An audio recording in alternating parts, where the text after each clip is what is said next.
Alors, succès dans la mer Noire, succès à l'intérieur même de la Russie, de la Fédération de Russie. Il y a cette image qu'il faut regarder ensemble, là, le bombardement d'un oléoduc à Briansk.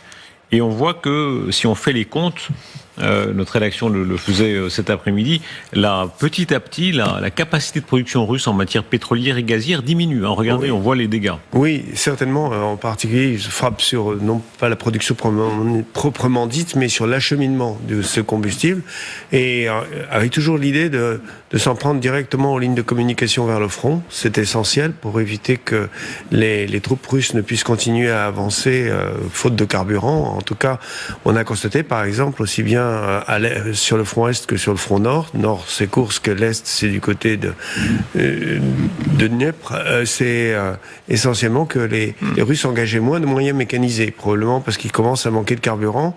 Probablement, je n'ai pas de preuves strictes, mais c'est probablement le cas. Si on en croit les derniers chiffres, la production quotidienne moyenne de pétrole brut de la Russie dans l'année 2024 aurait chuté à son plus bas niveau depuis près de 2 décennies. C'est Newsweek qui en donne les précisions aujourd'hui même. On serait dans le plus bas niveau depuis 2005. C'est considérable. Ça veut dire, ça fait 20 ans que la Russie n'avait pas produit si peu de pétrole. Donc, il y a un certain nombre d'actions ukrainiennes qui ont leur effet.